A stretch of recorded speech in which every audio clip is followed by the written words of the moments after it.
Bienvenidos amigos una vez más a tu programa Sin Banderas, con vosotros Diana Carvajal y Omar El Gabri, aquí estamos. Pues sí, hoy estamos súper contentos, yo no sé por qué, pero estamos así como de cachondeo, nos estamos riendo muchísimo aquí de un supuesto triángulo de la Bermuda que va a recorrer mi compañero Omar cuando viajemos a Latinoamérica. Cuando me lleves a Latinoamérica. A ver, cuéntame, ¿cuál va a ser ese triángulo? Venezuela, Colombia, Cuba.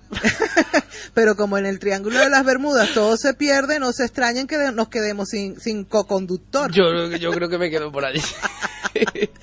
Y bueno, estábamos hablando con tanta alegría de Latinoamérica y de los países del Caribe, porque vamos a abrir con muy buenas noticias porque a nivel mundial esta cumbre de la comunidad de estados latinoamericanos y del Caribe, mejor conocido como el CELAC, que toma lugar desde el día de ayer y hoy también en La Habana, Cuba. Ha sido realmente un espaldarazo para Cuba. Ante tantos años de bloqueo, yo creo que el mundo ya se está uniendo en pedir que se abran más las puertas, tanto de afuera hacia adentro como de adentro hacia afuera. Creo que esa revolución cubana se está transformando, se está amoldando mucho a los tiempos modernos y sobre todo que ha impresionado mucho la presencia del secretario general de las Naciones Unidas. Yo de todas maneras hoy estoy muy contenta porque tempranito a las 7:30 de la mañana estaba revisando todos los titulares para poder traer noticias frescas a este espacio y pude disfrutar de un magistral discurso que realizó el compañero, esto me encanta, cuando el pueblo le dice a un presidente compañero Rafael Correa. Y por supuesto, Sin Banderas no va a quedarse atrás y va a poder compartir con vosotros, querido público, ese tremendo discurso. Son 17 minutos, pero que no tiene nada de desperdicio. Realmente creo que Rafael Correa encierra en esas palabras el sentir de muchos pueblos hermanos, y cuando digo pueblos hermanos no solamente latinoamericanos o del Caribe, sino del mundo. Nosotros estamos aquí en el viejo continente y sin embargo creo que cada día hay más gente que se está identificando con estos procesos de lucha por la dignidad, por la soberanía y por la libertad de los pueblos. Omar, tienes por ahí algo de noticias referente a esto, ¿verdad? Sí, bueno, del CELAC también. Una de las cosas que te quería decir es que, bueno, muchas veces hemos estado leyendo muchos artículos ahora bastante nuevos de qué pasaba cuando había caído la cortina de hierro, esta que se le llama el telón de acero, perdón. Entonces, hay mucha gente que no se, como que perdió un referente en la URSS, perdió un referente de cómo tiene que avanzar el socialismo, cómo tiene que avanzar la izquierda, perdieron un gran referente. Y ahora lo que nos estamos encontrando es que países latinoamericanos como Venezuela son la nueva URSS. Esto aparece en el libro justamente de Pablo Iglesias y del Nega, que son de los Chicos del Maíz, y entonces es ahí donde lo dicen y en donde yo estoy bastante de acuerdo que Venezuela es la nueva URSS. Bueno, claro, dentro de un esquema totalmente creado, porque el socialismo siglo XXI fue una propuesta del presidente comandante Hugo Chávez Frías y se alinearon muchos otros países, entre ellos yo hoy en día de verdad tengo una franca admiración y cariño por ese pueblo ecuatoriano. Sé que aquí en la provincia de Tarragona tenemos 20.000 inmigrantes ecuatorianos y de verdad que antes yo imagínate, yo estoy rodando por el mundo desde el 82 y antes cuando se era latino y más ecuatoriano, boliviano o peruano, sentían vergüenza de decir su nacionalidad. Sin embargo, el fenómeno es que a través de este proceso, de esa revolución ciudadana de Rafael Correa, el pueblo ha recuperado su dignidad, que es lo que pasó también con Venezuela. Claro, yo me acuerdo que hubo una época en que Ecuador cambiaba de presidente cada semana. Cada semana era algo de risas, de verdad. Y la gente pues no tenía un norte. el referente de Ecuador era gente ignorante, pobre, paupérrima, mejor dicho. Sin embargo, después de este cambio, Ecuador está en una bonanza de proyectos, una bonanza económica, una bonanza en que hay inversores que están apostando por esto, pero también una bonanza en dignidad, una bonanza en ese, yo no le diría orgullo, pero ese sentir patrio en el que el ecuatoriano hoy en día levanta la cabeza con mucha dignidad para decir: soy ecuatoriano y estamos en la lucha. Tan es así que muchos que estaban aquí en el continente europeo han regresado por las nuevas propuestas que a través de la Revolución Ciudadana el compañero Rafael Correa ha realizado. Así que para mí él es un referente magnífico, y yo pienso que, claro, Venezuela sí inició todo esto, por eso el eslogan que oímos en las manifestaciones, en las marchas: alerta, alerta, alerta que camina la espada de Bolívar por América Latina. Eso es muy bonito, ese sentir bolivariano. Y bueno, Omar, coméntanos esta noticia que tienes referente a la cumbre del CELAC. Bueno, también tengo una noticia de Evo Morales. ¿Quieres que leamos primero esta? También fue en ese marco, sí. Vale, mira, vamos a... Evo Morales dice que plantea espiar a Obama para garantizar la seguridad internacional. El presidente de Bolivia, Evo Morales, propuso a los países latinoamericanos y caribeños espiar al mandatario estadounidense Barack Obama, a fin de garantizar la seguridad entre otros continentes a los que ha llegado el programa de espionaje impulsado desde la Agencia de Seguridad Nacional, la NSA. Hay que espiar a Barack Obama para garantizar la seguridad internacional, instó Morales durante una entrevista exclusiva para una agencia de noticias rusa. Se preguntó las razones por las que Estados Unidos y sus países aliados defienden el programa de espionaje, que a su juicio es solo para intervenir en la política de otros países. ¿Qué seguridad da Estados Unidos? Con tantas intervenciones con la OTAN, los cascos azules, las bases militares, cuestionó el mandatario. Si para Barack Obama el espionaje es para garantizar la seguridad mundial, entonces yo digo que tenemos que espiar a Obama para garantizar la seguridad internacional, insistió. Pues mira, yo en ese comentario, en esa noticia, les puse en el Facebook, cuando se las envié, le digo: lo que es igual no es trampa, ¿no? Dicho muy a lo criollo, lo que es igual no es trampa, porque Barack Obama justamente hace 2 días dijo que, bueno, que él continuará espiando a ciertos gobiernos y especialmente a gobiernos de Europa. Entonces, esta propuesta, yo diría valiente, por no decir desafiante, sí, de Evo Morales, me gusta, ¿sabes? Me gusta, porque eso me hace acordar mucho a esas salidas que tenía el presidente Chávez. Y ahora que nombro al comandante Chávez, quiero comentarle a nuestro público, a todos nuestros oyentes, a ti, Omar, aquí a Simón y a todo el equipo de Sin Banderas, de que estamos preparando un programa especialísimo para el día 4 de febrero. 4 de febrero se cumple un aniversario más de el tan famoso Por Ahora. Es cuando ese pueblo venezolano sale en rebeldía y aparece la figura de Hugo Chávez. Perfecto. Entonces tenemos unos invitados especialíses. Vamos a contar con... Dame una pista. ¿Con quién? Con el Negro Cheo, quien es el director desde Suecia. Entra porque él es una persona, es una enciclopedia andante. Va a ser uno de nuestros invitados para contar un poco cómo fue ese panorama y cómo resurge o cómo la figura de ese Hugo Chávez que nadie conocía insurge en la historia de Venezuela y del mundo. También vamos a contar con alguien a quien entrevistaste tú. ¿A Luis? A Luis.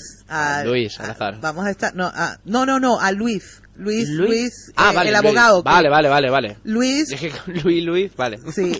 No, Luis está complicada porque ella es representante de movimientos sociales en Alemania y para ese 4 de febrero tendrá que estar en Berlín en un evento oficial. Vale. Entonces no podremos contactar con ella, sin embargo más adelante sí.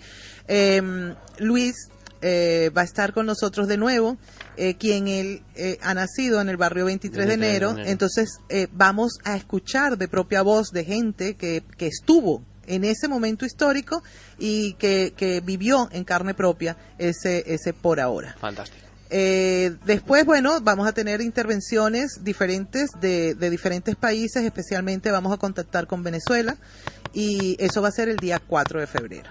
Pero bueno, regresando al día de hoy, al aquí y el ahora, yo quiero anunciar que en breves minutos estaremos con nuestro abogado José Ortega, quien es el invitado especial. Vamos a estar en contacto telefónico en vivo y en directo desde Valencia. Vamos a estar hablando de todo un poco. ¿Sabes más o menos el perfil de nuestro invitado de hoy, verdad? Claro, José. una persona muy activa que está ahora en Valencia, que está dando mucha caña, allí es donde ella implica toda su lucha y, como dijimos, tiene el documental este de 15M, una visión espiritual, eso no me sabía. Aparte de todo esto, él es conocido a nivel nacional como e internacional como el abogado del mar, y ahora está librando una lucha diferente de la cual nos va a contar un poco. Y esto que él nos va a contar se une mucho con el programa del día viernes. O sea, es que esta semana la tenemos también muy llena, sí, cargadita, de buena vibra y de temas candentes. Porque el día viernes vamos a estar en contacto con el Consulado General de Ecuador en Barcelona y vamos a hablar de la posición de Ecuador y... en el medio.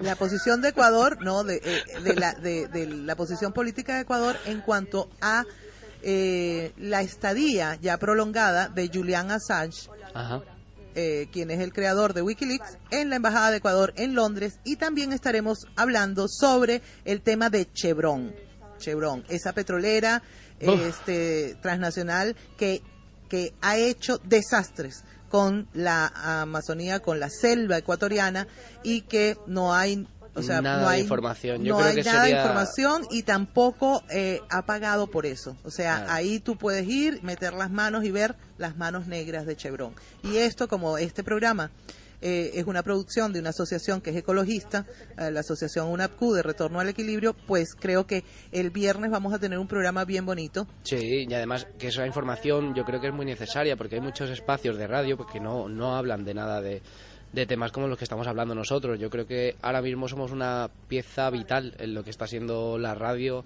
a nivel local, internacional, a nivel un poco de todo. Sí, somos una plataforma alternativa de la información. Y ya que me dices esto, vamos a aprovechar porque esta plataforma tiene un contacto interactivo con nuestros seguidores, con nuestros radioescuchas.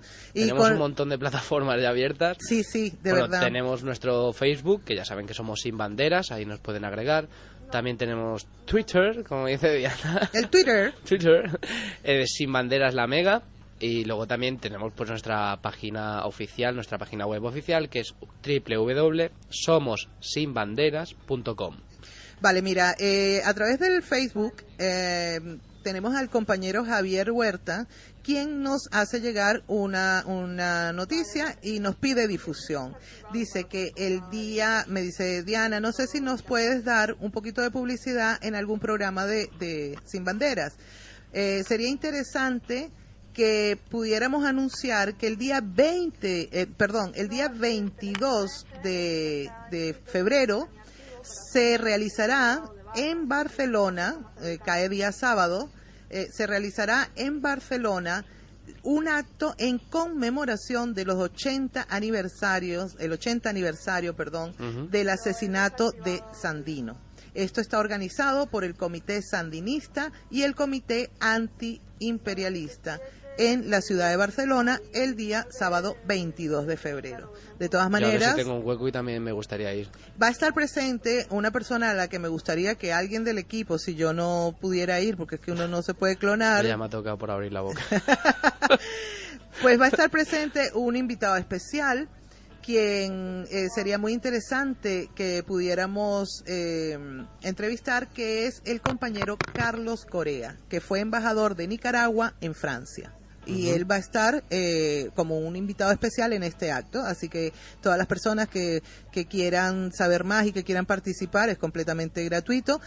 Ya daremos la dirección, pero vayan poniendo en agenda el día 22, sábado 22 de febrero, es el homenaje o el acto en conmemoración del 80 aniversario del asesinato de Sandino. Y un mes más tarde, el mismo día, marchas a Madrid, el 22 de marzo. ¿Verdad?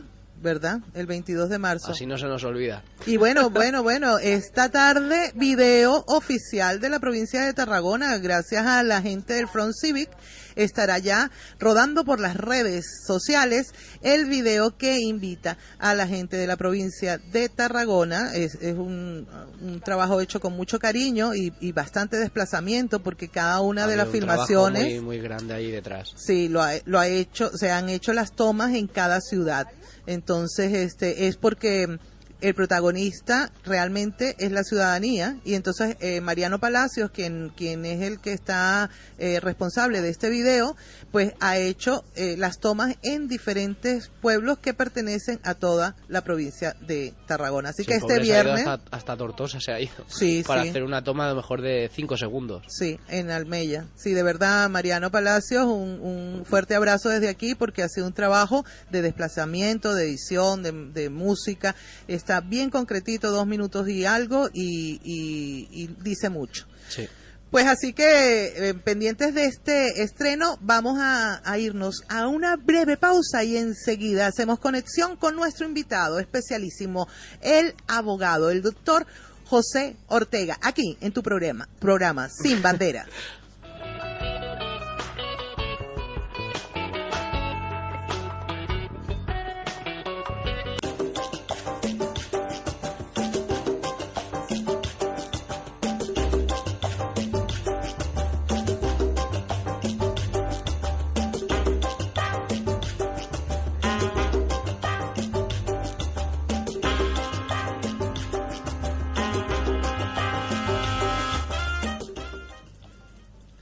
Y así, amigos, continuamos con tu programa Sin Banderas. Yo creo que ya estamos, después de esta pausa de compromiso con la estación, la Mega 94.9 FM, estamos ya en comunicación telefónica con nuestro invitado de hoy, José Ortega.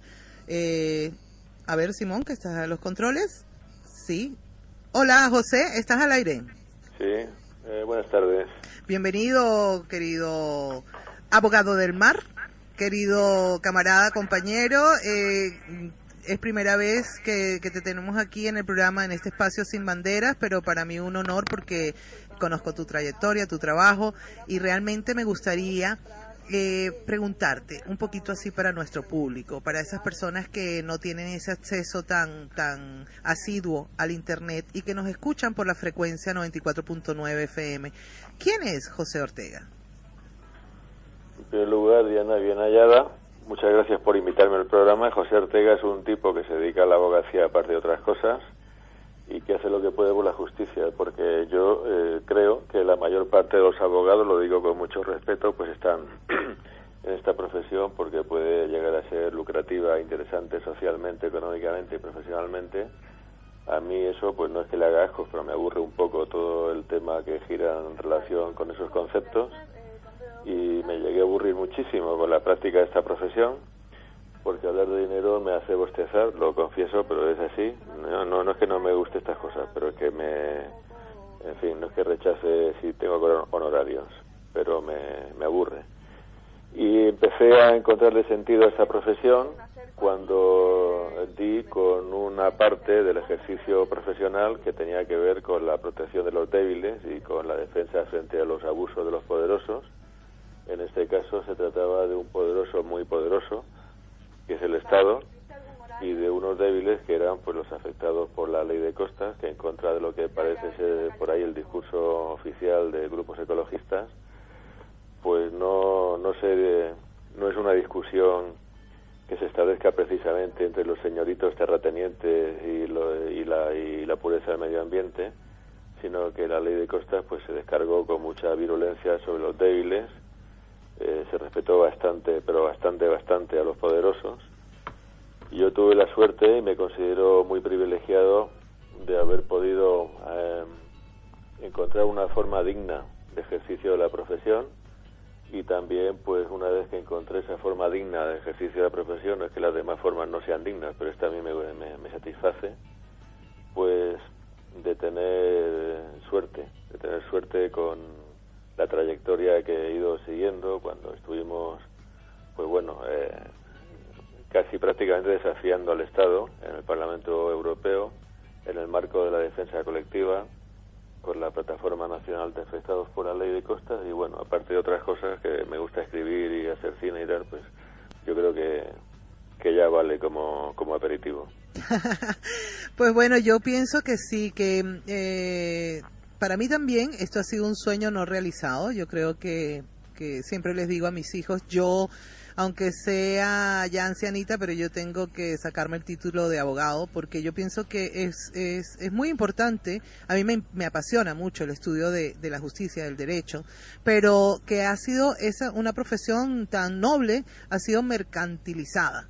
Y creo que cuando uno hace su profesión, ejerce su profesión desde el compromiso, desde la pasión, deja de importar si ganas o no ganas. Lo ideal sería poder vivir de nuestra profesión, pero que no es el motor principal. Y eso, pues, en cuanto a tu persona, a mí me consta.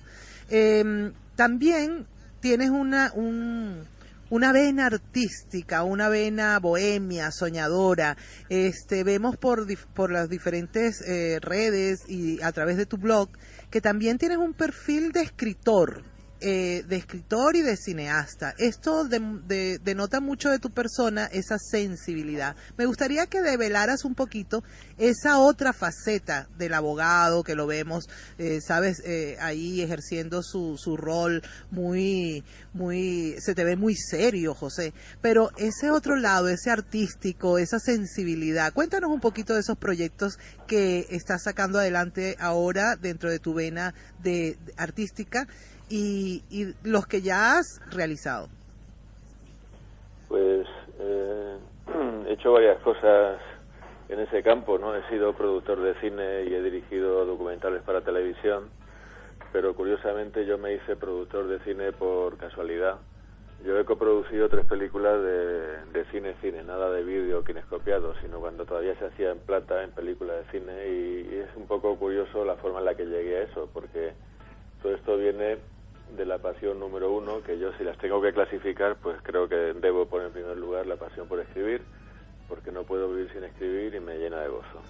Y escribí mi primera novela con 25 años, que es una historia sobre el mito de Gilgamesh, que es la primera obra literaria de la humanidad y habla de la búsqueda de la inmortalidad, un tema muy universal y muy para todo el mundo. Y entonces me fui a Madrid a buscar un productor que quisiera llevar la novela al cine, porque mi novela era muy cinematográfica, y se habló de que sí, luego resultó que no, pero entre las unas y las otras pues me encontré con una propuesta muy sorprendente de este director, que es un director de culto en los Estados Unidos, Juan Piquer, que murió hace un par de años aproximadamente, que decía que quería que le ayudara a hacer cine en Valencia. Él estaba en Madrid en ese momento, pero es de aquí, de Valencia, y que me hiciera su socio. Y me sorprendió extraordinariamente la propuesta, porque yo no pertenecía a ese mundo, pero me hice socio de Juan, y ahí pues hicimos las 3 películas de cine de aventura, de piratas y de aventura de este tipo, basadas en clásicos juveniles. Juan es el autor de Viaje al centro de la Tierra, que es una película muy simbólica que todavía se está vendiendo por todo el mundo, a pesar de lo viejísima que es, y que es pues eso, un poco el símbolo del tipo de cine que hacía él. Pero a mí lo que más me interesa es escribir, y mi primera novela, Gilgamesh y la muerte, se transformó en una trilogía formada por el príncipe pálido, la piedra resplandeciente, y después escribí El árbol de la vida, que es una historia contemporánea sobre la inmortalidad, que especula sobre la posibilidad de a través del símbolo universal del árbol de la vida, encontrar el rastro de la planta de la vida, de la planta de la inmortalidad, de encontrar la inmortalidad hoy. Es también el mismo tema que el mito de Gilgamesh. Aparece el mito de Gilgamesh al fondo de esta historia. Esta historia se basa en parte en hechos personales que tuve cuando quería iniciar con un monje franciscano aquí en Valencia un curso de acadio para aprender a traducir acadio. Y luego pues yo había hecho en la década de los 2000 unos cuantos guiones de cine que no llegaron a transformarse en película, porque el último episodio de mi pequeña trayectoria en el mundo del audiovisual era, yo querría que hubiera sido el dirigir cine, pero la cosa pues no estaba fácil, y he tenido mucho gusto en transformar estos guiones en novela. Ha sido muy satisfactorio, me lo he pasado muy bien, son historias muy intimistas, son tipo novela psicológica, no todas, pero muchas de ellas, y como el mundo editorial se ha vuelto del revés y se ha vuelto medio loco, y ahora pues digamos que para publicar una novela o para publicar un libro lo importante es que tu cara sea conocida porque aparezcas en televisión, escribas bien o no escribas bien, pues se ha puesto todo mucho más difícil. Yo publiqué con la editorial Fundamentos mi trilogía, pero después de eso encontré muchos problemas para seguir publicando, no porque las novelas no fueran buenas, sino porque Fundamentos no hizo nada por ellas, y entonces he subido todo ese trabajo a Amazon, y estoy contento porque gustan. Tengo ahí 9 novelas y mi intención es seguir escribiendo sin fin. He leído también que tienes últimamente dentro de tu blog y tus redes sociales algo que es referente al hombre ideal.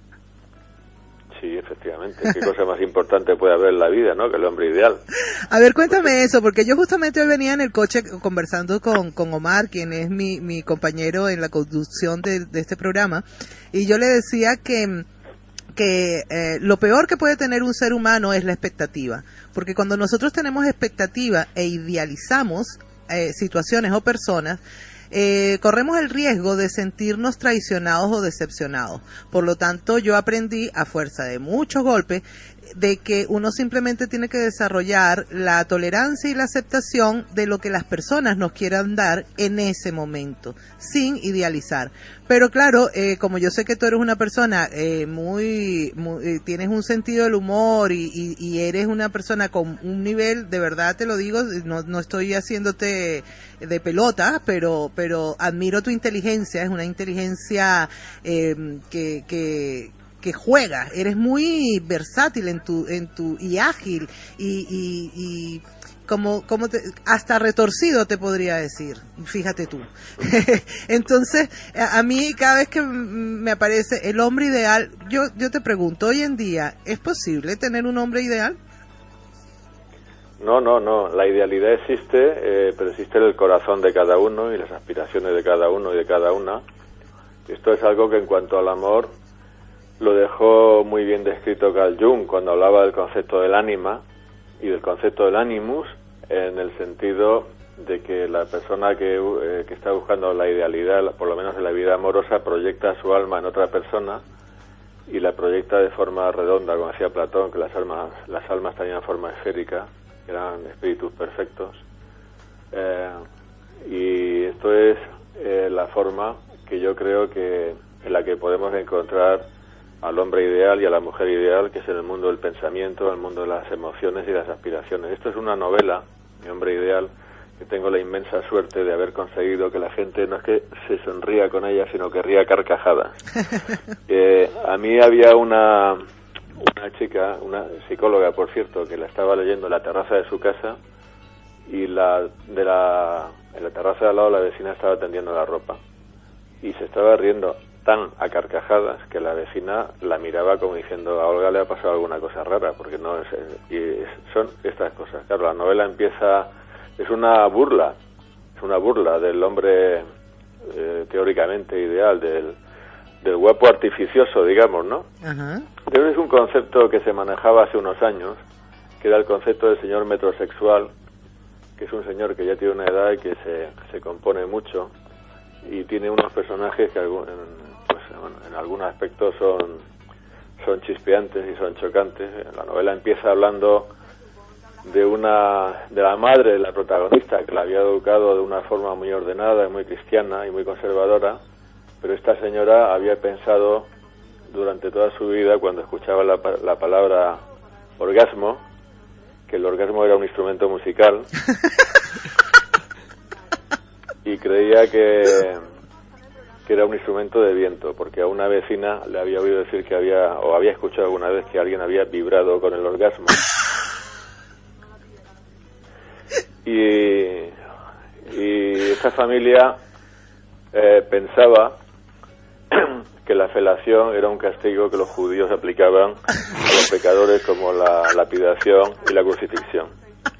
Y de ahí parte la formación sexual de la chica, ¿no? El personaje, que luego pues tendrá que acomodarse a la realidad, y en parte esta historia es una historia de lo que sucede cuando esta mujer tan inhibida descubre lo que es el sexo y lo que es el amor, estar con un hombre, y aparece en su vida, pues bueno, es un triángulo amoroso.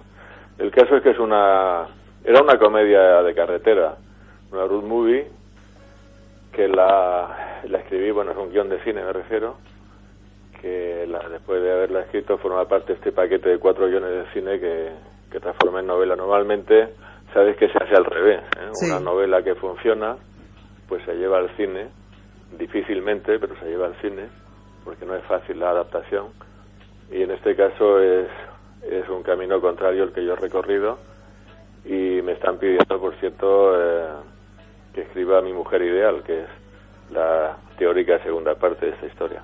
Qué bien, mira, fíjate que en la próxima semana tendremos como invitado a Luis Castro. Luis Castro es un cineasta de mucho renombre a nivel internacional.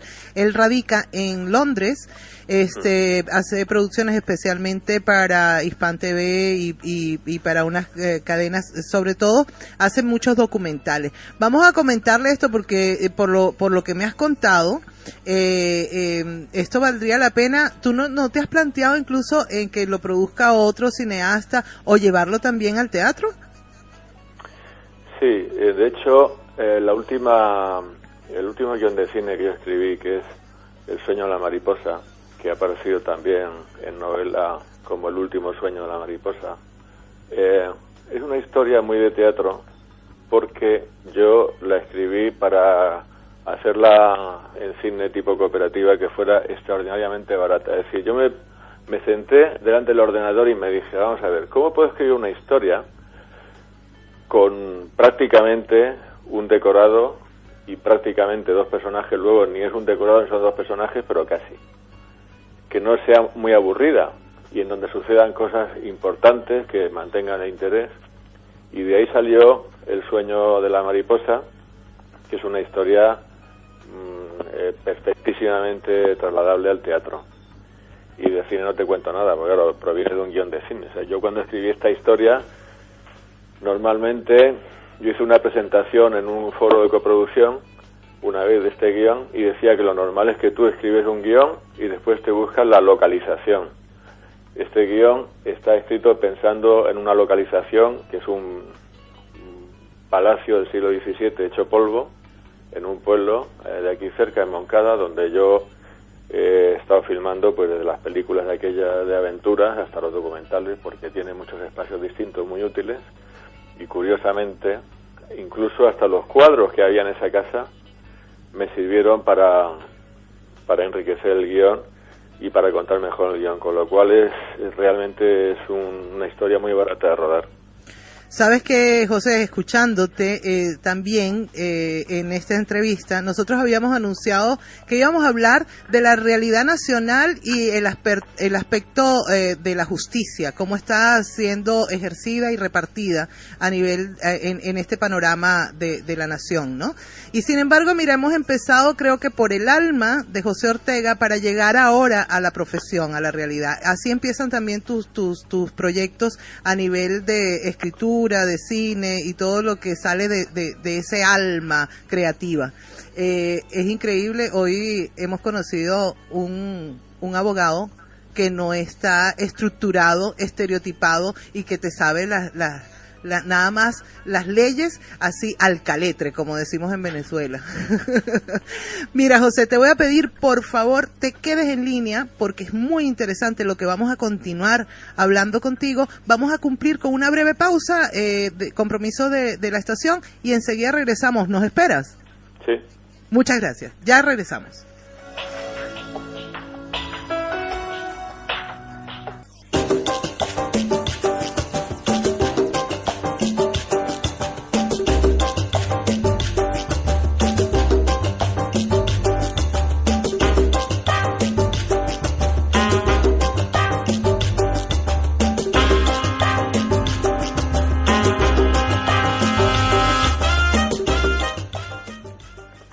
Y bien, amigos, continuamos aquí en tu programa que rompe fronteras porque somos sin banderas. Estamos con nuestro invitado especial del día de hoy, quien es José Ortega, abogado y entre otras muchas cualidades también un cineasta, un escritor de verdad de esos que te remueven mucho y que creo que dicen mucho a través de esta expresión artística. José, gracias por esperarnos en este compromiso de la estación. De nada. Mi compañero Omar quería comentarte, lo que suena por ahí, que creo que salió al aire, no sabemos qué, es que mi hija Kimberly, cada vez que ella manda un WhatsApp, le ha puesto un tono que dice, mami, cógeme el teléfono, porque sabe que yo siempre estoy ocupada y nunca se lo tomo, pero ha salido al aire. Pues mira, esa es la niña, vale, la pues niña nada. que tiene 20 años. Pues Hola nada. José, mira, yo soy Omar. Hola Omar. Nada, que te quería hacer una breve pregunta. Y era, bueno, ya que tú eres abogado y que controlas mucho más del tema que todos nosotros, quería preguntarte tu visión y tu opinión sobre la imputación de la infanta. Bueno, yo no sigo mucho el tema, sobre todo porque no tengo mucho tiempo para vigilar los telediarios y seguir la prensa. Por lo tanto, ahí tengo poco que decir. Lo único que tengo que decir es que la justicia debería ser igual para todo el mundo, que si no hay una excepción recogida en el Código Penal para la responsabilidad penal de un miembro de la familia real o de un miembro de otra cosa, lo que sea, pues es como si fuera miembro de una familia de la clase media o de un suburbio, o debería ser así. Yo recelo de los jueces del tercer y cuarto turno. El juez Castro es un juez, no sé si del tercero o del cuarto turno, pero en este caso yo no tengo nada que decir. Mi recelo de los jueces del tercero o cuarto turno consiste en que son jueces que no han hecho la oposición, sino que han sido introducidos en la práctica por los partidos políticos para estar ahí, en teoría, para cumplir ciertas funciones. La regulación del acceso a la carrera judicial por el tercero o cuarto turno implica una fórmula paralela a la de la oposición, implica que tú presentas un currículum con una serie de tus trabajos y de tus cosas y haces una entrevista en el Tribunal Supremo, que es justamente una entrevista, no es un examen, y entonces pues pasas o no pasas en función de esos méritos que son, en cuanto a su valoración, muy subjetivos, y hay muchos personajes, incluyendo la señora Fernández de la Vega, importante personaje del gobierno de Zapatero, que accedieron a la carrera judicial siendo previamente pues o funcionarios, secretarios de ayuntamiento o simplemente porque estaban ejerciendo la carrera con más de 4 años de ejercicio, que no es mucho para el tercer turno, acceso a la carrera de juez, y 10 años de ejercicio para ser magistrado. Yo en este caso no percibo en la actuación del juez Castro ninguna desviación que se pueda derivar de que esté siguiendo ningún tipo de instrucción política, ni de que esté teniendo ninguna actuación que pueda ser ajena a lo que haría normalmente un juez de instrucción, lo cual me alivia porque mantengo el recelo hacia los jueces que provienen de ese tipo de acceso a la administración de justicia, porque mi pensamiento, y me puedo equivocar, pero mi pensamiento es que los partidos políticos han puesto a esos jueces ahí para proteger a los suyos. Cuando has dicho que todos somos iguales delante de la ley, ¿también incluyes al rey? Lo que pasa es que el rey tiene lo mismo que le pasaba al general Franco. En la Constitución, me parece que está recogido en algún artículo de la Constitución, lo mismo que lo de otro señor, las leyes fundamentales, tiene una excepción en cuanto a su responsabilidad. Yo, desde que era pequeño, cuando yo estaba en el colegio, decían el único irresponsable que hay en España es Franco, pero eso está establecido en la ley. Entonces tendríamos que distinguir el ser del deber ser, ¿no?, y la ley dada de la ley que debería ser. No parece que tenga mucha coherencia que haya una persona que pueda perjudicar tantísimo con sus actos, como cuanto más poder tienes, más perjuicio puedes hacer con tus decisiones, pues que esa persona esté tan protegida hasta el extremo de llegar a ser irresponsable y que no se pueda que no pueda incurrir una responsabilidad criminal, que me imagino que deberá ser derivada de los actos relacionados con el ejercicio de su función constitucional, porque claro, si viene el rey, coge una escopeta y se pone a matar a todo el que pasa por la Puerta del Sol, pues dudo que le alcanzara esa inmunidad. Y entonces, lo que he dicho hace un momento, es que si una persona pertenece a la familia real o pertenece a la banca o pertenece a algún otro grupo privilegiado, no debería de exteriorizarse ni de percibirse por el ciudadano ningún trato distinto de otra persona que no esté en esos grupos.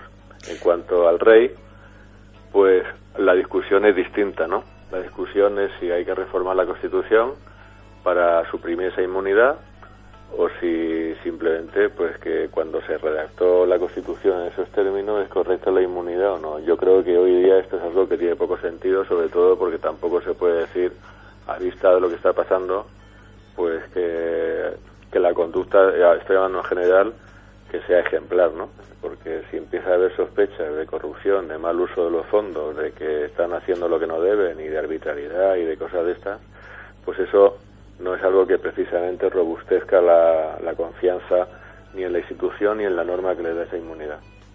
Fíjate, José, has dicho una palabra clave, has hablado de la Constitución. Sabemos que estamos, justamente ahora estamos nosotros muy en campaña de apoyo hacia esa movilización el día 22 de marzo para Madrid, que nace desde el Front Cívic y el Sindicato Andaluz de Trabajadores, y se ha unido un montón de gremios, sindicatos, plataformas, colectivos, movimientos sociales. Estamos viendo desde, podría decir, a partir del 15M para acá, una gran movilización de conciencias que poco a poco se va haciendo más y más dentro de lo que es el pueblo. Entonces, si yo hago la comparativa, y no puedo dejar de hacerla porque pues soy nacida en Venezuela, y nosotros hemos pasado un proceso constituyente en donde para poder cambiar las cosas, lo primero que tuvimos que hacer es crear una nueva constitución que estuviera acorde con la época que vivimos y con esa igualdad de derechos. Esa constitución en Venezuela está considerado como una de las mejores del mundo porque está hecha desde el pueblo, se hizo desde un proceso asambleario, y yo creo que aquí en el Reino de España la constitución, esto te lo digo de manera muy personal, yo he tenido que ponerme a estudiar la constitución porque lamentablemente cuando vamos a una universidad o si vas a un instituto le preguntas por la constitución y los chavales no tienen idea, pero ni de la O con un canuto, o sea, nada. Pues tú no piensas que yo creo que ya es un momento en que se haga esta propuesta de una reforma de la Constitución, una actualización para hacer esta justicia que estamos viendo cada vez más en ese estilo embudo, ¿sabes? ¿No crees que esto ya es momento de que se vaya tomando un poco más en serio? Sí. De hecho, sabes que en el 2012, en el verano del 2012, pues terminé de redactar una propuesta de reforma de la Constitución que luego sinteticé el 9 de diciembre de 2012 en el Manifiesto 2012, que es un resumen de un folio de esa propuesta de reforma de la Constitución. Y el motivo de hacer el Manifiesto 2012 es que la gente pues no tiene tendencia a leer demasiado, y que la reforma de la Constitución que yo escribí tenía 20 folios, incluyendo una exposición de motivos, y entonces pues parece que 20 folios es demasiado, y por eso lo resumí en un folio. Hay que distinguir aquí algunas cuestiones que yo creo que son importantes. La Constitución tiene un fortísimo valor simbólico, y cuando se habla de reforma de la Constitución hay mucha gente que piensa en que eso es el equivalente de, por ejemplo, un cambio en el modelo de Estado para una república y retirar a la monarquía, que efectivamente son unos contenidos que pertenecen a la Constitución. Dejando eso al margen, porque eso es una discusión que un día la podemos tener o más tarde, pero dejando eso al margen, yo cuando redacté ese texto estaba pensando en unas necesidades muy concretas, y el incorporar las regulaciones nuevas a la Constitución, es decir, reformar la Constitución en vez de proponer leyes nuevas que tuvieran regulaciones nuevas, mi intención era práctica, no era simbólica, era práctica. La práctica en el sentido de que esas regulaciones nuevas no se pudieran volver a modificar cuando hubiera una nueva mayoría de otro partido político, y que eso no llevara a ningún sitio, que estuviéramos pues como estamos acostumbrados en España, por ejemplo, con la ley orgánica de la educación, que cada 5 minutos tenemos una nueva. Es absolutamente imprescindible tomar medidas regulatorias nuevas que estén recogidas en la Constitución en 2 órdenes, que son, en primer lugar, establecer los códigos precisos para que la democracia sea de verdad, porque todo el mundo que piensa sabe que no lo es, que esto es una escenografía vacía. Y en segundo lugar, acomodar la regulación a los tiempos que corren del siglo XXI y al estado de decadencia física y de intoxicación del planeta y del ciudadano también, física e intelectualmente, el ciudadano, con una serie de regulaciones que tengan que ver pues con los procedimientos de sanación, con el tema de las compañías farmacéuticas, con el tema de las invenciones y de las nuevas patentes en relación con energías renovables y limpias, que es un aspecto, este segundo aspecto, que debe estar en la Constitución, pero que no tenemos que olvidar una cuestión muy importante que hasta a mí en su momento pues no la pasé por alto, y es que como son competencias de la Unión Europea, en algún caso compartidas y en otro caso plenas, pues podríamos quemarnos las pestañas con una reforma a la Constitución. Ahora pondré algún ejemplo de las regulaciones que yo proponía, y que eso no tenga ningún efecto práctico concreto, porque estamos viviendo una situación muy curiosa y que la gente no conoce en la Unión Europea, que es bajo el principio de la primacía absoluta del derecho europeo sobre el derecho de los Estados miembros, hasta el extremo de que un simple reglamento europeo tiene mayor jerarquía normativa que la Constitución. Con lo cual, si yo recojo en la Constitución un tema de patentes sobre maquinaria que pueda desplazar el petróleo, y me creo que después de haber conseguido el milagro, porque hace falta un milagro, conseguir 3/5 partes del Congreso y del Senado para reformar la Constitución, es un milagro. Después de haber conseguido ese milagro, si se consiguiera, nos podríamos encontrar con que no vale para nada, porque eso está jerárquicamente por debajo de un reglamento de la Unión Europea, que lo hacen, como todo el mundo sabe, pues los lobbies de la industria y demás familia, con lo cual no hay que perder la cabeza digamos, centrarnos únicamente en la reforma de la Constitución, sino que tenemos que ir a algo que, aunque no es la Constitución, está por encima de ella, con lo cual es mucho más interesante, que es el derecho comunitario europeo, y de ahí también la importancia de estas elecciones que vienen, que son las siguientes del Parlamento Europeo. Yo, por ejemplo, para que la democracia sea de verdad, y estas sí que son regulaciones exclusivas del Estado, que la Unión Europea aquí no tiene nada que hacer, pues entre otras, una de las cuestiones que proponía es prohibir o restringir absolutamente al extremo las campañas electorales, el gasto económico en campañas electorales, porque bajo mi punto de vista la función que tienen estos millones de euros que se gastan en cosas como empapelar las paredes con la foto de un señor o de una señora, o los mítines en las plazas de toros, no es informar, por la gente que va allí. Yo por ver una cara ya sé la cara, que ya la he visto, no hace falta que me enseñe la cara 200 veces en una mañana. Y el tema de un mitin en la plaza de toros, la gente que va allí está ya convencida antes de ir. Cuando salen de su casa ya están convencidos, van allí a aplaudir. La función que tienen las campañas electorales caras es crear un foso económico insalvable entre los partidos políticos del staff y los partidos emergentes que pudiera haber, que no tienen 200 millones de euros para gastárselos en una campaña. Entonces, sin libertad económica no hay libertad política, y tendríamos que ser todos iguales, y para ser todos iguales, pues estos señores que se guarden su dinero, que no es suyo tampoco, porque lo han recibido en gran parte de comisiones ilegales y de donaciones dudosas, y que las campañas se hagan en términos igualitarios para todo el mundo, y entonces triunfarían las mejores ideas y los talonarios de cheque más nutridos. Esto es una idea muy simple. Todo lo que yo he propuesto en la reforma de la Constitución es de una simpleza abrumadora, no son cuestiones que haya que explicarlas en una cátedra. Ahora, tú como abogado, a mí me preocupa muchísimo la lucha que están librando desde hace tiempo, mucho tiempo, y que para mí ha sido una de las plataformas que está trabajando, o si, mejor dicho, no una de las plataformas, creo que es la plataforma que ha trabajado de una manera más unida y más eficiente, es la plataforma de afectados por la hipoteca. Sin embargo, es como que la ley es la que rebota todo ese esfuerzo.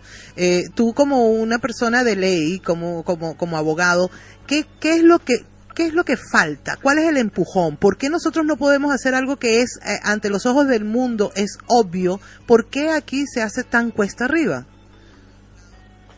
¿Te refieres al cambio en las regulaciones en general o a qué te refieres? Sí, la dación en pago, los 3 mínimos que está pidiendo la plataforma de afectados por la hipoteca, porque es que fíjate, lo que tú acabas de decir, nosotros realmente no estamos viviendo una democracia, porque en una democracia decimos, vale, el partido que está en el gobierno ha ganado por mayoría, pero mayoría ¿de cuántos? ¿De cuánta población que realmente ha votado? O sea, el 80% del 30%, ¿eso es la mayoría? No lo sé. A lo mejor hay que hacer un rodeo. Es posible que haya que hacer un rodeo por un motivo. Aquí tú haces una iniciativa legislativa popular, que es un proceso muy intervenido por el Estado, con un plazo de 9 meses y con unos requisitos muy exigentes, entre ellos los fedatarios privados que tienen que dar fe de que ese DNI de ese señor, tienen que pedir el DNI a cada uno que firma. No nos encontramos, o sea, una iniciativa legislativa popular no es dejar las firmas en la farmacia para el que vaya a comprar aspirinas que firme, eso no funciona así. Es un proceso que requiere mucha estructura, mucho esfuerzo, mucha ilusión, sacrificio de los que están organizando el tema, y están tan despegados de los ciudadanos, los políticos, los diputados, los senadores, que obedecen pues claro, también a los lobbies, que pues, son perfectamente capaces de que después de todo ese esfuerzo que llegue al Parlamento y que lo tumben y que lo tiren. Pero resulta que la Unión Europea tiene competencias en política social, tiene competencias también. Y precisamente en el marco de estas competencias, yo no conozco bien la sentencia, pero fue que hace no sé si un año, cuando el Tribunal de Justicia de Europa dictó su resolución sobre cuestiones prejudiciales en relación con un préstamo hipotecario, y la sentencia tuvo que ser favorable a los ciudadanos y desfavorable al banco, el Tribunal de Justicia de Europa ha intervenido ahí porque Europa tiene competencias y porque el derecho europeo tiene unas determinaciones, que no las pero que las tiene en base a esas competencias que establece el Tratado Constitutivo y el Tratado de Funcionamiento. Bueno, pues de manera paralela a la iniciativa legislativa popular, que tú dices que en España no funciona, existe una iniciativa ciudadana europea, se llama así, para conseguir una resolución, trasladar a la Comisión Europea y al Parlamento Europeo una propuesta de regulación nueva en cualquier materia que efectivamente sea competencia de la Unión Europea. Se necesita 1 millón de firmas, es mucho más que medio millón, pero son muchos millones de ciudadanos en Europa, y una serie de requisitos, entre ellos pues que haya un comité de ciudadanos de 7 residentes en 7 estados distintos de la Unión Europea. Se necesita un porcentaje mínimo de firmas para cada estado, o sea, no se pueden concentrar ese millón de firmas en un estado solo ni en dos, pero esto es algo que realmente se puede hacer y se puede conseguir, y que está sujeto incluso a menos formalidades que la iniciativa legislativa popular en España, porque no hace falta, entre otras cosas, la lata de los fedatarios privados. Después, una vez que se han recogido las firmas, hay una sesión muy interesante en la cual los gestores del Comité de Ciudadanos se pueden presentar ante la Comisión Europea en una sesión para defender su proyecto de ley, su proyecto de nueva regulación.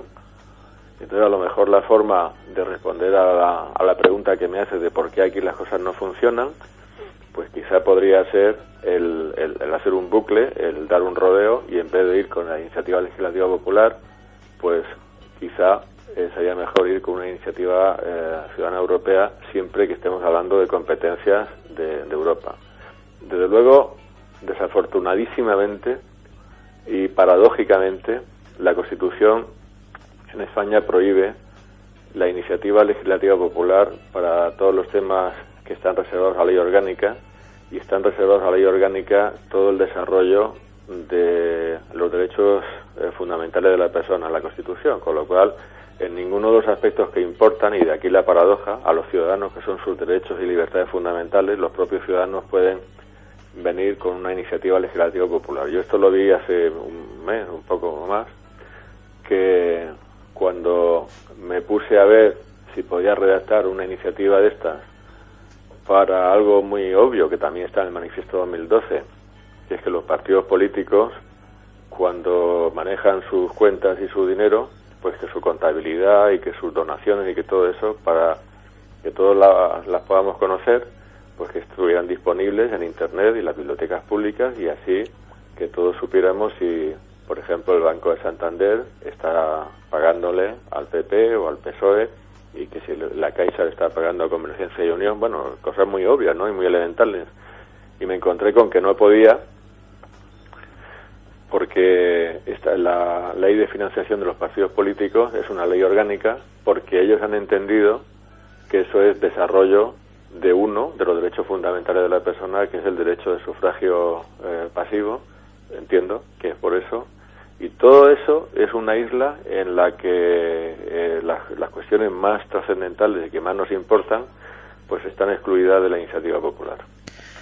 Es increíble, de verdad. Mira, la cantidad de temas que tenemos que desarrollar a nivel del aspecto legal, aunque suene un poco pesado cuando uno está conversando sobre esto, yo creo que esta es la base. La base es sentar, porque no es solamente el impulso. Yo pienso que el poder realizar las marchas, el manifestarse, el decir basta desde la voluntad popular es una parte. Pero hay que sentar las bases legales, para que esto no sea una explosión emotiva, sino para que vayamos haciendo patria, para que vayamos construyendo una nación diferente con mayor igualdad, y sobre todo que estemos respaldados por esa Carta Magna, que debe ser la protección de todo pueblo que pertenezca a una nación, que estén unidos por un territorio. Pero bueno, José, yo quisiera, ya para finalizar la entrevista, quisiera que nos cuentes un poquito, antes de dar una grata noticia a nuestros oyentes, quisiera que nos cuentes un poquito sobre esta lucha que ahorita estás emprendiendo, porque sé que eres una persona aguerrida, que eres muy valiente y que te metes con lo que aparentemente serían unas causas perdidas, pero tú tienes ahorita una lucha que tiene que ver mucho con esa zona de la Comunidad Valenciana. Cuéntanos. Se trata de la futura implantación de una industria petrolífera en las aguas del Golfo de Valencia por una empresa escocesa a la cual el gobierno pues quiere mucho y le pone muchas facilidades, y entonces pues aquí habría mucho que hablar. Yo estoy trabajando con las cofradías de pescadores desde hace muchísimo tiempo, que les vapulean a los pescadores artesanales del Mediterráneo por activa y por pasiva. Todos son bastonazos y gorrazos contra ellos, y en este caso se suma lo que podía ser ya la definitiva para la decadencia del sector pesquero, que es que aquí parece ser que hay algo de petróleo y lo quieren sacar una empresa escocesa que se llama Cairn, y ya saben hace mucho tiempo que había petróleo, pero con el precio que tenía hace 20 años no era rentable sacarlo, y ahora sí es rentable, y esa es toda la historia. Entonces estamos... Tú te has creado una estrategia, estás trabajando así tipo hormiguita, en manera de asambleas en diferentes pueblos. Esa labor, cuéntanos un poquito cómo te vas distribuyendo para dar esa información. Pues estoy yendo puerto por puerto de la Comunidad Valenciana, primero uno, después el otro, haciendo asambleas informativas con el sector pesquero y con todo el mundo que viene, para contarles lo que está pasando, los peligros de lo que está pasando, el fraude de lo que está pasando, y lo que se viene encima en cuanto a problemas de paisaje, problemas de chapapote, de aguas negras y de muerte masiva de especies biológicas marinas.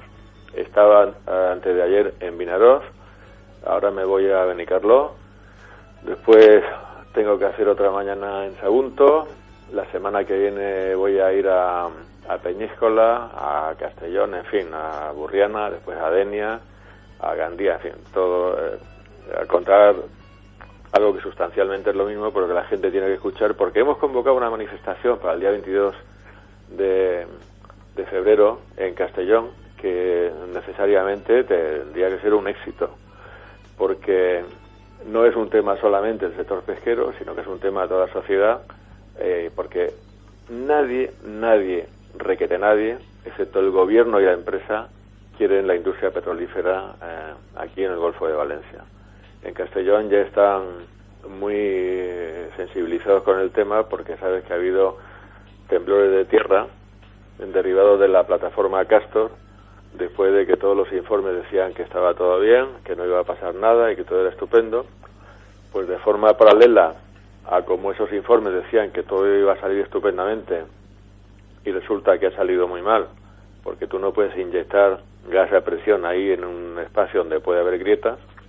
De forma paralela nos encontramos con que el estudio de 850 páginas de la empresa petrolífera, en donde se pretendía garantizar que los estudios científicos dan soporte al concepto de que aquí los peces no van a sufrir, ni que va a haber mortandad, ni que va a haber nada, pues resulta que se ha descubierto en estos días que una parte muy importante de la bibliografía que se citaba en esos estudios, que remitía a páginas web donde supuestamente constaban esos estudios, pues no existen, o los enlaces están rotos.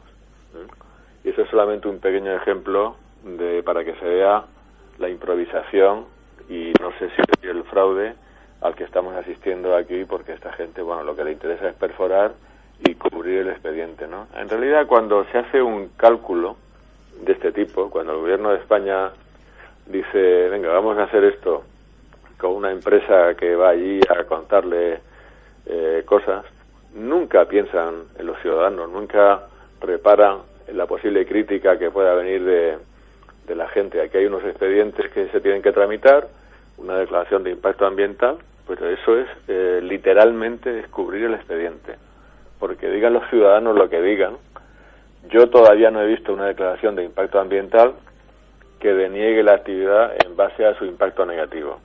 Todas terminan diciendo que sí, ¿no?, que pueden producirse impactos, pero se establecerán mecanismos correctores, un plan de vigilancia ambiental.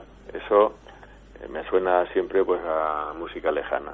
Pues sabes que, José, sabes que en este sistema capitalista, pues lo que premia es el capital, y eso bien lo dijeron ahora los mismos gobernantes, que bueno, que ya habían solucionado un poco lo que era la parte de la prima de riesgo, y que entonces ahora sí tendrían tiempo de ver por los ciudadanos. O sea, que aquí siempre que hay un negocio, el capital está por encima de la vida misma, no solamente de los ciudadanos, sino también del ecosistema, y parece que se están cargando a saco a lo que es esa conciencia de humanidad. Como lo dice el compañero Gordillo, es simplemente una cuestión de humanidad, de conciencia. Aquí parece que el dinero es lo que lo compra todo.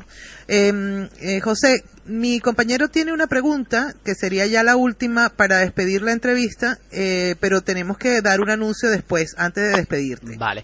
No, simplemente que como estábamos hablando de las petroleras y de todo esto, si crees que es legal lo que están haciendo con el fracking. Aquí, por ejemplo, en Cataluña estamos teniendo, últimamente hubieron muchos temblores, como has estado hablando del impacto medioambiental, que me parece que ya no hicieron informe. No sé, quería tu opinión un poco de esta técnica.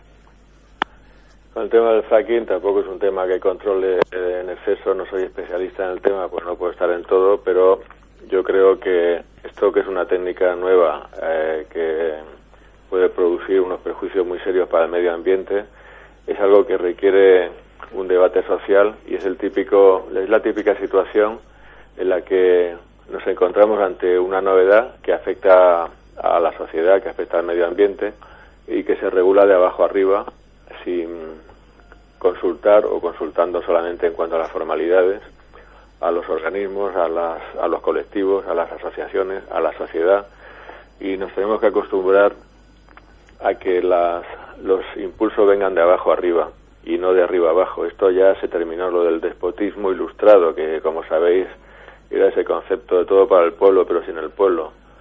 Entonces el tema del fracking tiene tanta contestación social y tan razonada en cuanto a los perjuicios que puede ocasionar y a la contaminación que puede producir, que yo creo que debería revisarse toda la normativa que lo regula, que a la baja me refiero, y se debería de iniciar un proceso de nueva regulación en el cual se tuvieran en cuenta pues las opiniones y los puntos de vista de los colectivos, de los ecologistas y de los ciudadanos. Pues bueno, José, yo quisiera ya antes de finalizar la entrevista darle la noticia del acuerdo que hemos llegado entre tu persona y esta plataforma comunicacional Sin Banderas, que estará a tu cargo 2 veces al mes una sección de 17 minutos que es la sección de Justicia para Todos. Hay muchísimos temas, para mí es un gran honor presentarte desde ya, después de esta entrevista, como parte del equipo, con una producción a tu criterio, y que sé que no solamente son los oyentes que nos siguen por la 94.9 FM, sino también todos esos seguidores a nivel internacional que tenemos desde nuestro radio Sin Banderas. Así que bienvenido, José, muchísimas gracias por poder contar contigo, y quisiera que tú mismo, en propia voz, puedas invitar a estos radioescuchas, a estos seguidores, que sigan apostando por una comunicación diferente para que se enganchen a partir de mediados de marzo, donde saldrá tu sección Justicia para Todos. Bueno, pues muy bien. Muchas gracias por invitarme a participar en el equipo. Yo lo haré lo mejor que pueda dentro del poco tiempo que tengo, que realmente es poco y muy escaso, pero me gusta la idea porque, para que lo sepan los futuros oyentes o los oyentes que están escuchando ahora, yo ya tengo muchos años de ejercicio de la profesión, y en esos años pues he vivido experiencias singulares, y muchísimas de esas experiencias merecen la pena ser contadas para que sirvan de ejemplo, porque no vayáis a pensar que la quinta esencia del mal funcionamiento de la Administración de Justicia es el tema del caso Nos, o es el tema del juez Garzón, o son los temas que aparecen en la tele y en las revistas. La quinta esencia del mal funcionamiento de la justicia es lo que está sucediendo en el nivel pequeño, en el nivel cotidiano, a los ciudadanos, que no se entera nadie nada más que el que lo sufre, y el que lo sufre, como está aislado, no tiene quien le apoye, digamos que se puede resumir así: como te toque la China, te caes con todo el equipo y te tendrás que aguantar. Yo, en mi blog de costasmarítimas.com, que es el que dedicaba y dedico a mi actividad profesional, pues muchas de estas cosas las he contado por escrito, y ahora pues estas y otras me gustaría contarlas verbalmente. Me encanta, José. Vamos a repetir ese blog, es costasmarítimas.com. costasmarítimas.com, el punto de encuentro con José Ortega, quien fue nuestro invitado de hoy. Un fuerte abrazo, José, te esperamos por aquí, por la Costa Dorada de Tarragona. Ya sabes que con los brazos abiertos, y tenemos que conversar personalmente para hacer esa producción lo mejor que podamos, en unión, en armonía, y sobre todo dando toda esta experiencia que tenemos para poder ir facilitándole el camino a esa generación de relevo que tiene que asumir su rol protagónico en este aquí y ahora. Muy bien, muchas gracias y un abrazo para todo el equipo. Gracias, José. Gracias.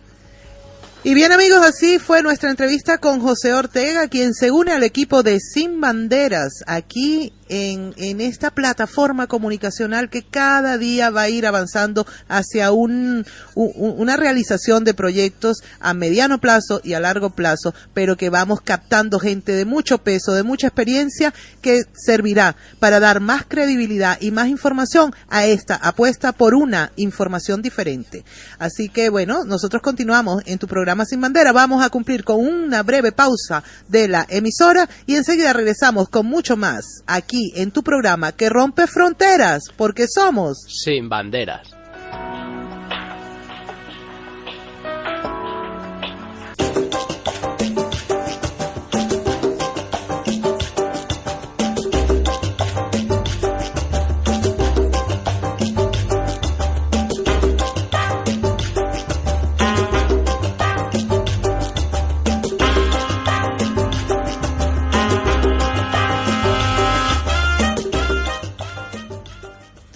Y bien, amigos, aquí continuamos en tu programa Sin Banderas. Nosotros, como lo prometido es deuda, y las noticias de la CELAC es una muy buena noticia, sobre todo para ese cambio, ese mundo que está en constante reevolución y que está marcando Latinoamérica, los países latinoamericanos y del Caribe, están marcando un precedente a nivel mundial ante toda esta crisis, ante esta caída de este sistema que está tratando de aguantar. Creo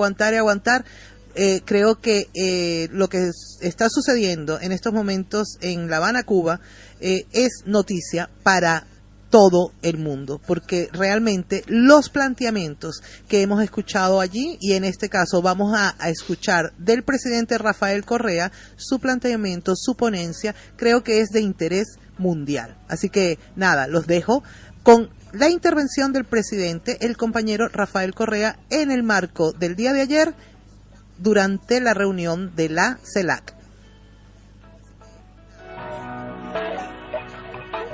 Colegas, queridas amigas y amigos, uno de los más grandes hijos de esta bella tierra, hoy celebramos el día de su nacimiento, José Martí, expresó con palabras sencillas la esencia de lo que nos congrega hoy aquí. Cito: los hombres se dividen en dos bandos, los que aman y fundan, los que odian y deshacen. Estoy seguro que todos los presentes son de los que aman y fundan. Aman el sueño de los libertadores y fundan esta patria grande. También en voz alta pienso con tristeza que hoy faltan aquí dos de los más grandes entre aquellos que aman y fundan: nuestros queridos Néstor Kirchner y Hugo Chávez, luchadores incansables de este sueño que hoy, y como más grande homenaje a sus memorias, ya no tiene retroceso. Y aunque es histórico el camino recorrido, muchos de mis colegas lo han mencionado, la frase de Martí inevitablemente me hace pensar que nuestra lucha no ha estado exenta de aquellos que odian y deshacen. Por irrisorio que parezca, a pesar de que transitamos ya la segunda década del siglo XXI, vemos con pesar, como cosa cotidiana, que las expresiones colonialistas no han desaparecido, a pesar de que ya han transcurrido más de 200 años del primer grito de independencia de nuestros pueblos. Esta vez no son bárbaros montados en carabelas, es el imperio del capital y una de sus principales extensiones, los monopolios privados de la comunicación, armas de destrucción masiva de la verdad. Es el ONGismo financiado desde el extranjero, que pretende reemplazar a nuestros estados e imponernos sus visiones e intereses. Es un orden mundial no solo injusto, sino inmoral, donde los dobles estándares cunden por doquier y todo está en función de la conveniencia del más fuerte. Por falta de tiempo en esta intervención me voy a enfocar en plantear los problemas. Sin embargo, aunque las soluciones se derivan del propio análisis, en cada uno de estos problemas planteados, Ecuador tiene propuestas muy concretas. Hace algunos días, queridos colegas de la Comunidad de Estados Latinoamericanos y del Caribe, tuvo lugar la tercera conferencia de los Estados parte de la Convención Interamericana de Derechos Humanos en Montevideo, donde 18 de nuestros países trabajaron para procurar la universalidad de la Convención Americana sobre Derechos Humanos, además de buscar un funcionamiento más coherente, equilibrado y justo de sus relatorías. ¿Cómo podemos confiar en un sistema interamericano de derechos humanos financiado en su mayor parte por un país que no ha ratificado el Pacto de San José, sustento del sistema? Y en segundo lugar, por países europeos, es decir, que están fuera del sistema interamericano. En otras palabras, pagan para controlar a los demás. ¿Bajo qué lógica hemos permitido que se ignore el principio de igualdad jurídica y universalidad, hasta el punto de herir, quizás hasta mortalmente, la legitimidad del sistema interamericano en su conjunto? ¿Cómo podemos admitir que la sede de la Comisión Interamericana de Derechos Humanos, CIDH, se encuentre en un país que no ha ratificado el Pacto de San José y que el 29% de los funcionarios de dicha comisión sean de esa nacionalidad? ¿Por qué los privilegios que tiene la supuesta Relatoría de Libertad de Expresión, una única relatoría con carácter especial, sobre las otras 8 relatorías? ¿Significa acaso la supremacía de este derecho sobre los otros derechos políticos, civiles, ambientales, económicos, etcétera? ¿O tan solo la supremacía del capital detrás de los medios de comunicación? Que nadie se engañe, el lobby mediático tal vez es el más fuerte del mundo y mantiene sus medios, sus ONGs, incluso sus relatorías, bajo el simpático, entre comillas, principio de que pueden mentir, manipular, hostigar sobre todo a los gobiernos progresistas, que son un peligro para su poder y sus negocios, pero que nadie los puede cuestionar a ellos, o será un atentado a la libertad de expresión. La libertad de prensa es confundida con la libertad de empresa, pero lamentablemente la mercancía transada no es una simple corbata, sino un derecho, la información. Para ellos, la antología de la libertad de expresión es CNN. Están en su derecho. El problema es que creen que sus valores deben ser valores universales. Es el nuevo imperialismo. Como alguna vez me dijo usted, comandante Raúl Castro, desde que se inventó la imprenta, la libertad de prensa no es otra cosa que la voluntad del dueño de la imprenta. Y esto, si queremos tener verdadera libertad de expresión en el siglo XXI, debe cambiar. La libertad para nuestros pueblos, no para el capital. Es claro, y esto ya hay que hablarlo sin temores, que requerimos nuestro propio sistema de derechos humanos, sin influencias de países hegemónicos, sin presencia del más ilegítimo ONGismo, del poder mediático, sistema con una nueva y amplia visión, esto es, que cualquier poder, no solo el Estado, puede atentar contra los derechos humanos, poderes tales como el de las transnacionales o el mismo poder mediático. Pero no es solo un sistema interamericano de derechos humanos el que está cuestionado por sus inconsistencias, incoherencias y doble moral. Es la propia OEA, Organización de Estados Americanos, la que debemos cuestionar. ¿Para qué sirve la OEA si todavía permite un descarado colonialismo al frente de nuestras costas, como es el caso de las Islas Malvinas, islas argentinas y latinoamericanas? ¿Cuál es el rol de la OEA en nuestra nueva América si no solo permite, sino que incluso tiene su sede en el país del criminal bloqueo a Cuba, que rompe toda la carta fundacional de la OEA, el derecho internacional y los derechos humanos? Parafraseando a Fidel, bien podría llamarse la OEA el Ministerio de las Colonias. Debemos hacer, queridos colegas, de América Latina y el Caribe un espacio de mujeres y hombres libres. Aquí se ha hablado mucho de tecnicismo y está muy bien, pero entendamos que el primer paso para superar la pobreza es un problema político, cambiar las relaciones de poder, liberar a nuestros países de neocolonialismos, de poderes extranjeros y al interior del poder de las élites que siempre nos han dominado. Debemos hacer de América Latina y el Caribe un espacio de mujeres y hombres libres, sin aceptar en estas tierras groseros neocolonialismos. En los últimos años, 4 países, Venezuela, Nicaragua, Bolivia y Ecuador, hemos denunciado el Tratado Interamericano de Asistencia Recíproca, TIAR, un texto que solo sirvió para justificar las intervenciones militares norteamericanas en Guatemala en 1954, en Cuba en 1962, en Panamá en 1964 o en República Dominicana en 1965-1966, pero no sirvió para evitar agresiones extrarregionales, como supuestamente era su fin, como en el caso de Malvinas en 1982. Con el Consejo Suramericano de Defensa ya estamos trabajando en el diseño de una nueva doctrina de seguridad regional centrada y pensada desde nuestras latitudes. Pero los neocolonialismos continúan.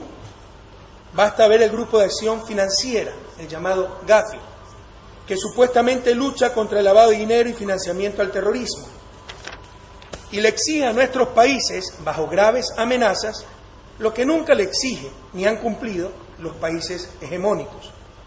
O bastaría ver los tratados de protección recíproca de inversiones, una de las más claras expresiones del imperio del capital. Sociedades sometidas al mercado y no mercado sometido a las sociedades. Pueblos en función del capital y no el capital en función de nuestros pueblos. Bajo la falsa premisa de atracción de la inversión extranjera directa, estos instrumentos, muchos de ellos negociados bajo un formato único, impuestos y condicionados por intereses de grandes capitales y países hegemónicos, han rendido una buena parte de nuestra soberanía ante tribunales privados. Tribunales que manejan el discurso de la seguridad jurídica, cuando en realidad todos conocemos a quienes sirven. Una clara demostración de lo anterior es el caso Chevron Texaco, petrolera que destruyó la selva ecuatoriana y después de 20 años de litigio fue condenada por tribunales ecuatorianos en un juicio puesto por las comunidades amazónicas, sector privado. Con su prepotencia y su poder corrupto y corruptor, para evitar su responsabilidad, la petrolera Chevron Texaco ha llevado al Estado ecuatoriano al Tribunal Arbitral de La Haya, en el marco del Tratado de Protección Recíproca de Inversiones firmado con Estados Unidos. Y el tribunal se ha declarado competente para tratar el caso, pese a que no es un juicio entre Estado y transnacional, sino un juicio entre privados, lo que no es materia de arbitraje. Y no obstante que Texaco dejó de operar en Ecuador en 1992 y el tratado con Estados Unidos es de 1997, es decir, aplican retroactivamente el tratado, violando principios universales del derecho. Ya nada sorprende en una institucionalidad internacional que no está en función de la justicia, sino tan solo del más fuerte. Pero invito a todos ustedes a visitar mi país e ir a la selva a meter su mano en las piscinas tóxicas dejadas por Texaco. Esa mano, 30 años después de que la compañía dejó el país, saldrá llena de residuos de petróleo. Es la mano sucia de Chevron. Además del daño ambiental irreparable y el perjuicio a la salud de nuestros compatriotas, esta experiencia nos ha permitido ratificar algo que ya veníamos denunciando: la privatización del derecho y el despojo de la soberanía jurídica de los estados, materializada a través de los tratados de protección recíproca de inversiones. Probablemente, queridos colegas, no hay otro aspecto donde sea más urgente la integración. La única forma de resistir y liberarnos del imperio del capital es la integración. Separados, será el capital transnacional el que nos imponga sus condiciones. Unidos, serán nuestros pueblos los que impongan las condiciones al capital. El injusto orden mundial pretende una nueva división internacional del trabajo. Ellos produciendo conocimiento, bien que generalmente es de fácil acceso una vez creado, por lo cual se ponen barreras institucionales, es decir, patentes, para que su acceso, su disfrute, no sea gratuito. Nosotros, produciendo bienes ambientales, para uso de los contaminadores globales y ni siquiera se logra extender el Tratado de Kioto. Peor aún, recibir una justa compensación por proveer los bienes más importantes para la vida en el planeta. Si ustedes usan un invento sin pagar el correspondiente royalty, regalías en español, se van hasta presos. Si ellos destruyen nuestro planeta, a pesar de los bienes ambientales que nosotros producimos, no pagan absolutamente nada. Y mientras tanto, estamos llenos de sus ONGs que buscan imponernos lo que nunca hicieron en sus países, que buscan que no aprovechemos soberanamente nuestros recursos naturales por la mencionada nueva División Internacional del Trabajo. Ellos produciendo bienes y servicios de alto valor agregado, nosotros produciendo bienes ambientales de libre acceso. Y pretenden hacernos creer que la miseria, sobre todo la de nuestros pueblos originarios, es parte del folclore, cuando es el más grande insulto a la dignidad humana y el imperativo moral de nuestra época. La integración, queridos colegas, debe servir también para proclamar con firmeza y convicción el derecho a vencer la pobreza usando soberanamente nuestros recursos naturales. Mucho de lo que brevemente, por cuestiones de tiempo, he propuesto son verdaderas revoluciones. Así que permítame terminar nuevamente agradeciendo su gentileza, comandante Castro, la hospitalidad, como es costumbre, del pueblo cubano. Desearle el mejor de los éxitos a Laura Chinchilla, que el próximo mes de mayo deja la presidencia de Costa Rica. Permítame terminar citando al comandante Fidel Castro. Revolución es sentido del momento histórico, es cambiar todo lo que debe ser cambiado, es igualdad y libertad plenas, es ser tratado y tratar a los demás como seres humanos, es emanciparnos por nosotros mismos y con nuestros propios esfuerzos, es desafiar poderosas fuerzas dominantes dentro y fuera del ámbito social y nacional, es defender valores en los que se cree al precio de cualquier sacrificio, es modestia, desinterés, altruismo, solidaridad y heroísmo, es luchar con audacia, inteligencia y realismo, es no mentir jamás ni violar principios éticos, es convicción profunda de que no existe fuerza en el mundo capaz de aplastar la fuerza de la verdad y las ideas. Muchas gracias.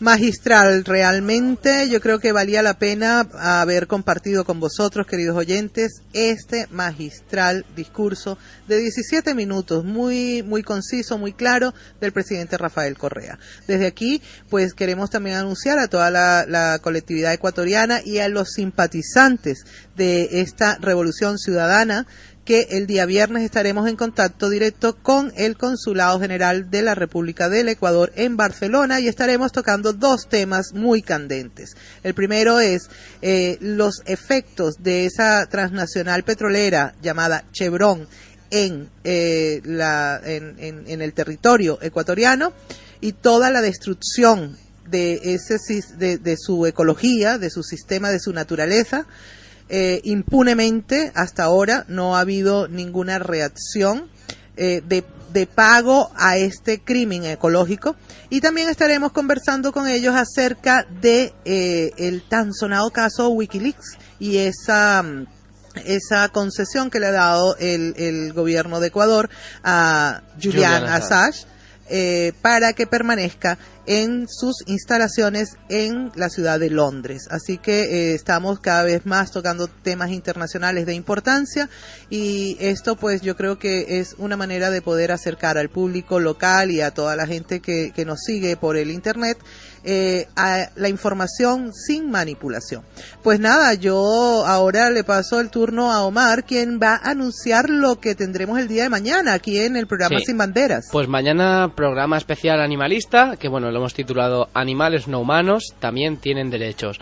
Y entonces mañana vamos a tener 5 invitados, que van a ser Paqui Valencia, Diana Fernández, Toni Teixidó, Montse, y nada, vamos a estar conduciendo aquí yo, un servidor y Kimi, vamos a estar aquí a los mandos del control de toda esta radio, y nada, mañana les esperamos a todos, ya saben, de 1 a 3 estaremos por aquí, y ya saben que no tenemos ninguna frontera porque somos sin banderas. Pues nada, esta ya es el final es la despedida del programa del día de hoy. Yo quiero agradecer a Simón Muñoz, quien está en los controles, también a Omar, que con mucha disciplina nos hacemos el viajecito hasta acá, hasta Tarragona, para poder realizar el programa, y desearles muchísima suerte. Mañana no dejen de sintonizar. Nosotros vamos a hacer el seguimiento con Diana Fernández, quien nos estuvo reportando desde Mairena, y las cosas en los medios tradicionales, en los medios, como les digo yo, lacayos, solamente salen cuando hay un escándalo. Entonces nos acordamos de Mairena cuando hubo